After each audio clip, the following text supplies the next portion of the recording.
आज का पहला पाठ तीतुस के नाम संत पौलुस का पत्र, अध्याय 3, पद संख्या 1 से 7। हम भटके हुए थे, किंतु मुक्तिदाता की कृपालुता ने हमको बचाया। सबों को याद दिलाओ कि शासकों तथा अधिकारियों के अधीन रहना और उनकी आज्ञाओं का पालन करना उनका कर्तव्य है।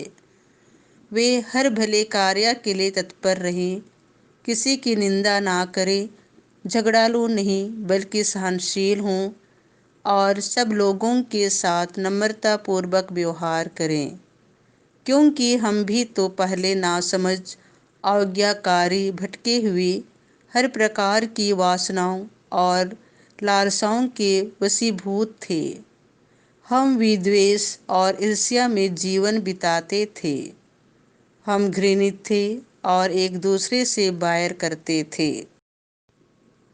किंतु हमारे मुक्तिदाता ईश्वर की कृपालुता तथा मनुष्यों के प्रति उसका प्रेम पृथ्वी पर प्रकट हो गया। उसने नवजीवन के जल और पवित्र आत्मा की संजीवन शक्ति द्वारा हमको बचाया। उसने हमारे किसी पुण्य कर्म के कारण ऐसा नहीं किया, बल्कि इसीलिए कि वह दयालु है। उसने हमारे मुक्तिदाता यीशु मसीह द्वारा हमें पवित्र आत्मा का प्रचुर वरदान दे दिया, जिससे हम उसकी कृपा की सहायता से धर्मी बनकर अनंत जीवन के उत्तराधिकारी बनने की आशा कर सकें। संत लूकास के अनुसार पवित्र सुसमाचार, अध्याय 17, पद संख्या 11 से 19।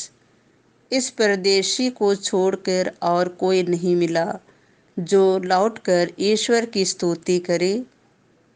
यीशु यरूशलेम की यात्रा करते हुए समारिया और गलीलिया के सीमा क्षेत्रों से होकर जा रहे थे। किसी गांव में प्रवेश करते समय उन्हें 10 कोढ़ी मिले। वे दूर खड़े होकर ऊंचे स्वर से पुकारने लगे, हे यीशु, हे गुरु, हम पर दया कीजिए।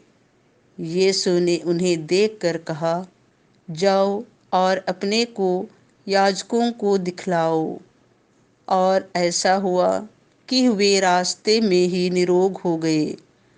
तब उनमें से एक यह देखकर कि मैं निरोग हो गया हूँ, ऊंचे स्वर से ईश्वर की स्तुति करते हुए लौटा। वह यीशु को धन्यवाद देते हुए उनके चरणों पर मुंह के बल गिर पड़ा और वह समारी था। यीशु ने कहा, क्या 10 निरोग नहीं हुए? तो बाकी 9 कहाँ हैं?